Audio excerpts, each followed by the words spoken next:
Now, we also saw this from Kennedy. We haven't heard from Kennedy in a little while, but he came out with a pretty big announcement.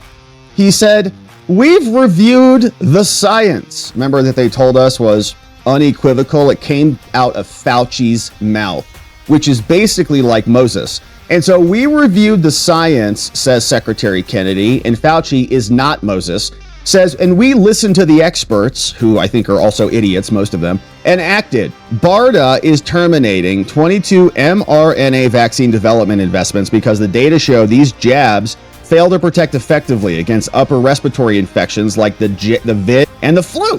And so we're shifting that funding towards safer, broader vaccine platforms that remain effective even as viruses mutate.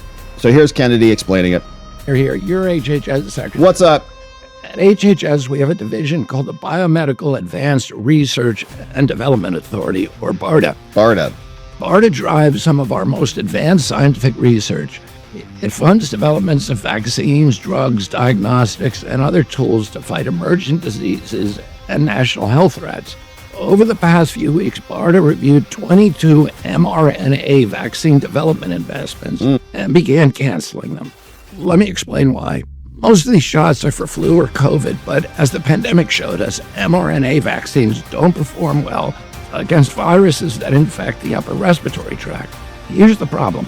mRNA only codes for a small part of the viral proteins, usually a single antigen. One mutation, and the vaccine becomes ineffective. This dynamic drives a phenomenon called antigenic shift, meaning that the vaccine paradoxically encourages new mutations and can actually prolong pandemics as the person mutates to escape the protective effects of the vaccine. Millions of people. Weird how they force huge portions of the global population inject that into themselves. And they said it was the science, trust the science. And I remember, I mean, it was anecdotal, but I remember I had friends going, getting jabbed up, and then I got COVID. They got COVID 3 weeks later, or 3 days later. It's weird times. Maybe even you or someone caught the Omicron variant despite being vaccinated. Exactly. I saw that constantly. I saw friends go saying, I have to for whatever reason. Okay, fine, go do it. Whatever you got to do, whatever. Anyways, enjoy yourself.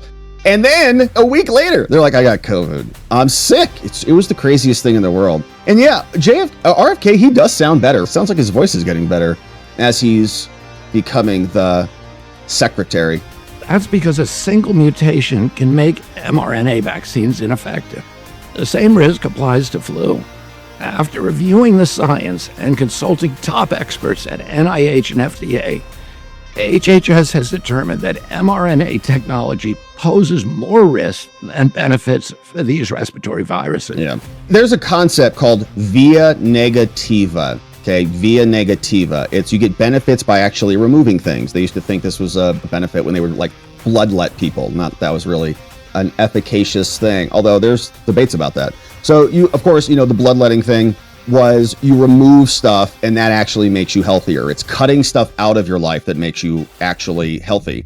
And does our government focus on that at all? Do we have a national health incentive or health programs to move or exercise or to eat? It's actually the exact opposite of that. And so instead, we spend billions of dollars with Band-Aid and duct tape medical solutions to try to treat the symptoms rather than treat the cures. And so what we're seeing here, I think, is a little bit of a shift away from that. Okay, instead of funding all of this stuff that is just going to basically fund the scientists and their endeavors, how about we focus on spending money a little bit more smartly? And I would like to see out of Health and Human Services. I know we just got the presidential standards, the presidential test, which is coming back, which is great. I remember that as a kid, as a boy. I thought that was brilliant. Trying to compete. Who's the most flexible? Who can do the most pull-ups? Who can do the most sit-ups? All the things. Or the V sit and reach, right? How far can you go? And how fast can you run your miles? And we were all competing with each other. It was great.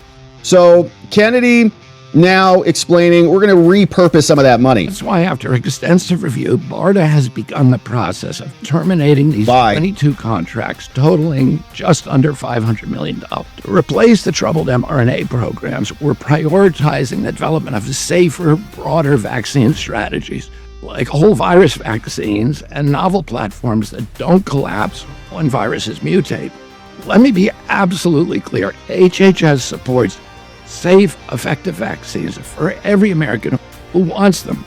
That's why we're moving beyond the limitations of mRNA for respiratory viruses and investing in better solutions. All right, we've heard a lot of people tell us about safe and effective and all that crap. Forgive us for not taking anybody's word for it. Of course, consult your medical doctor. So that's coming out.